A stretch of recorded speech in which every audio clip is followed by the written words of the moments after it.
रामायण का, रामचरितमानस का एक विशिष्ट पात्र है जटायु। और जटायु के बड़े भाई का नाम है संपाति। प्रजापति कश्यप की पत्नी थी विनता, और विनता के दो पुत्र हुए, गरुण और अरुण। गरुण जी तो विष्णु की शरण में चले गए, वो भगवान विष्णु के पास चले गए, और अरुण सूर्य के सारथी हुए। संपाति और जटायु इन्हीं अरुण के पुत्र थे। संपाति बड़े थे और जटायु छोटे। ये दोनों विंध्याचल पर्वत की तलहटी में रहने वाले निशाकर ऋषि की सेवा करते थे, संपाति और जटायु दोनों। और ऋषि की सेवा के साथ साथ संपूर्ण दंडकारण्य क्षेत्र में विचरण करते थे। पता नहीं क्या सूझा, बचपन में संपाति और जटायु ने सूर्य मंडल को स्पर्श करने के उद्देश्य से लंबी उड़ान भरी। अहंकार।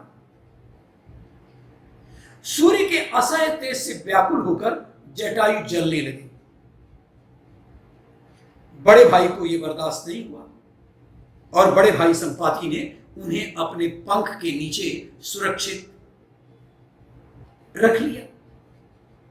लेकिन सूर्य के निकट पहुंचने पर सूर्य के ताप से जटायु तो बच गया, क्योंकि उनको कवच के रूप में संपाति ने अपना पंख दे दिया था, पंख से ढक लिया था। लेकिन संपाति के पंख जल गए और वे समुद्र तट पर गिर कर बेहोश हो गए। वहां चंद्रमा नामक मुनि तपस्या करते थे। उन्होंने उन पर दया करके उनका उपचार किया, और जब त्रेता में उन्होंने आशीर्वाद यह दिया कि त्रेता में श्री सीता जी के खोज करने वाले बानरों के दर्शन होंगे तुम्हें, और उसी समय उसी त्रेता युग में पुनः तुम्हारे पंख जमने लगेंगे, ऐसा संपाति को चंद्रमा ने आशीर्वाद दिया। उधर जटायु पंचवटी में आकर रहने लगे। एक दिन शिकार करने के समय राजा दशरथ से इनका परिचय हुआ। राजा दशरथ आखेट के समय कहीं घूम रहे थे, चल रहे थे, तो उनका परिचय हो गया और ये महाराज के अभिन्न मित्र बन गए। कौन? जटायु। किसके है? महाराज दशरथ के। वनवास के समय जब भगवान राम पंचवटी में पर्णकुटी बनाकर रहने लगे, तब जटायु से उनका परिचय हुआ। भगवान श्री राम अपने पिता का मित्र समझकर जटायु का सम्मान अपने पिता के सम्मान ही करने लगे।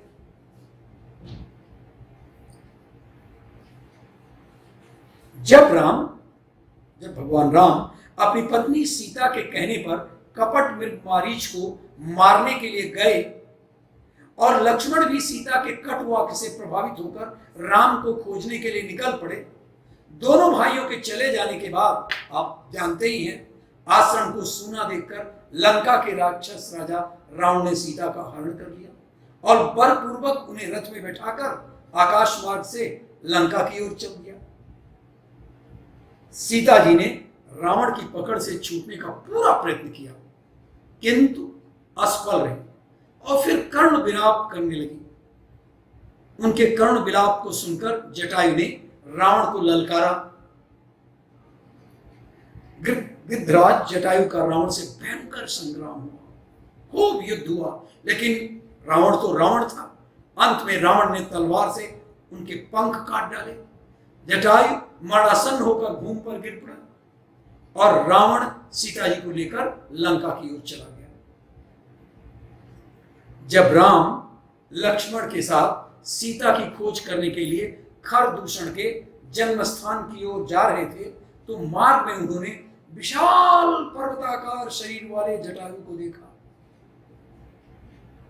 राम को अपनी ओर आते देख जटायु बोले, अच्छा हुआ कि तुम आ गए।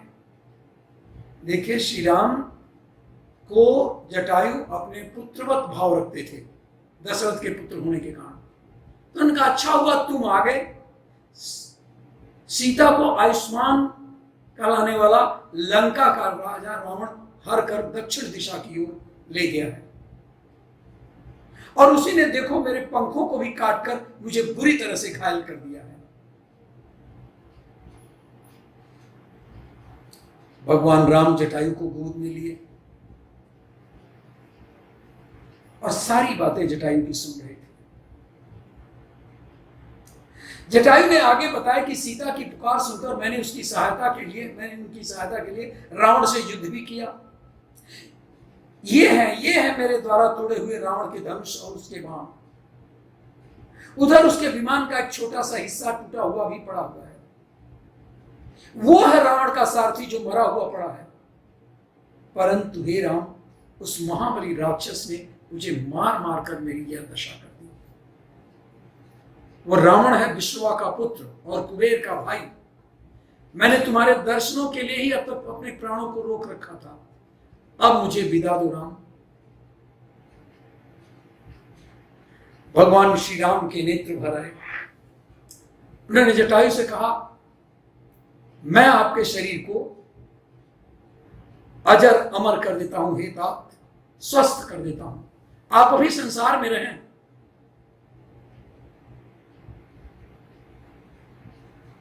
जटायु, मृत्यु के समय तुम्हारा नाम मुख से श्री राम जो निकला है वो तुम्हें अमर बना देगा।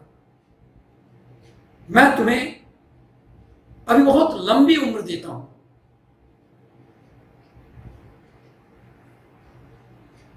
जटायु बोले, श्री राम निकल जाने पर का नाम निकलने पर मुझसे अधम प्राणी भी मुक्त हो जाता है। आज तो साक्षात राम स्वयं तुम मेरे पास हो। अब मेरे जीवित रहने से कोई लाभ नहीं है। हे श्री राम, जटायु के शरीर को, तब भगवान श्री राम ने जटायु के शरीर को अपनी गोद में रख लिया। जटायु के प्राणहीन रक्त रंजित शरीर को देखकर राम अत्यंत दुखी हुए। लक्ष्मण से बोले, मैं कितना अभागा हूं लक्ष्मण, राज्य छीन गया। हे भाई, घर से निर्वासित हुआ, पिता का स्वर्गवास हो गया, सीता का अपहरण हुआ, और आज पिता के मित्र जटायु का भी मेरे ही कारण उनका निधन हुआ। मेरे ही कारण इन्होंने अपने शरीर की बलि चढ़ा दी। इनकी मृत्यु का मुझे बड़ा दुख है। तुम जाकर लकड़ियां एकत्रित करो। ये मेरे पिता तुल्य थे, इसलिए मैं अपने हाथों से इनका दाह संस्कार करूंगा। राम की आज्ञा पाकर लक्ष्मण ने लकड़ियां एकत्रित की। दोनों ने मिलकर चिता का निर्माण किया। राम ने पत्थरों को रगड़कर अग्नि निकाली। फिर जटायु के शरीर को चिता पर रखकर बोले, हे पूज्य गृद्धराज, लोक में यज्ञ और अग्निहोत्र करने वाले, सम्रांगण में लड़कर प्राण देने वाले और धर्मात्मा व्यक्ति जाते हैं। वहां पर उसी लोक को आप प्रस्थान करें। आपकी कीर्ति इस संसार में सदैव बनी रहेगी। यह कहकर उन्होंने चिता में अग्नि प्रज्वलित कर दी। थोड़ी ही देर में जटायु का नश्वर शरीर पंचभूतों में मिल गया। इसके पश्चात दोनों भाइयों ने गोदावरी के तट पर जाकर दिवंगत जटायु को जलांजलि दी। इधर संपाति ने सैकड़ों किलोमीटर से माता सीता को देख लिया था, लेकिन कुछ कर नहीं सकता था, अपाहिज था। उधर जामवंत, अंगद, हनुमान आज जब सीता माता की खोज करने जा रहे थे, ढूंढने जा रहे थे, तब मार्ग में उन्हें बिना पंख का विशाल काय पक्षी संपाति नजर आया, जो उन्हें खाना चाहता था। उसका तो अपनी ही जगह पर रह करके उसका भोजन मिलता था, लेकिन बुद्धिमान जामवंत ने उस पक्षी को राम व्यथा सुनाई। अंगद आदि ने उन्हें उनके भाई जटायु की मृत्यु का समाचार दिया। ये समाचार पाकर संपाति तो बहुत ही दुखी हुआ। संपाति ने तब उन्हें बताया, हाँ, मैंने भी रावण को सीता माता को ले जाते हुए देखा। दरअसल जटायु के बाद रास्ते में संपाति के पुत्र सुपार्श्व ने सीता को ले जा रहे रावण को रोका था और उसे युद्ध के लिए तैयार हो गया था, किंतु रावण उसके सामने गिड़गिड़ाने लगा। सुपार्श्व की बात सुनिएगा। और इस तरह वहां से बचकर निकल आया। हुआ यूं था कि पंख जल जाने के कारण संपाति उड़ने में समर्थ था, इसलिए सुपार्श्व उनके लिए भोजन जुटाता था। एक शाम सुपार्श्व बिना भोजन लिए अपने पिता के पास पहुंचा तो भूखे संपाति ने मांस न लाने का कारण पूछा तो सुपार्श्व ने बताया कि कोई काला राक्षस सुंदर नारी को लिए चला जा रहा था।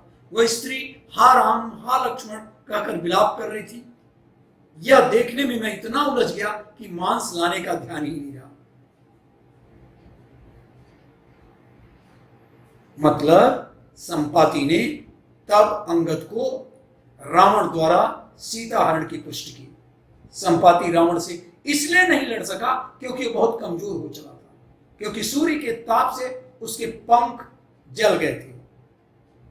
चंद्रमा नामक मुनि ने उन पर दया करके उनका उपचार किया और त्रेता में श्री सीता की खोज करने वाले बानरों के दर्शन से पुनः उनके पंख जमने का आशीर्वाद दिया था।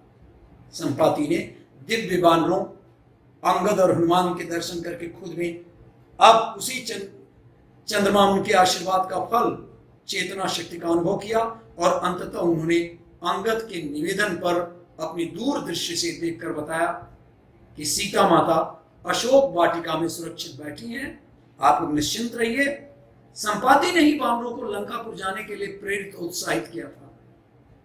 इस प्रकार राम कथा में संपाति ने भी अपनी महत्वपूर्ण भूमिका निभाई और अमर हो गए। और इस प्रकार संपाति और जटायु दोनों ने भगवान के लिए उस समय बहुत अधिक समर्थ रहे और इसीलिए ये आज तक इनका नाम जाना जाता है। धन्यवाद।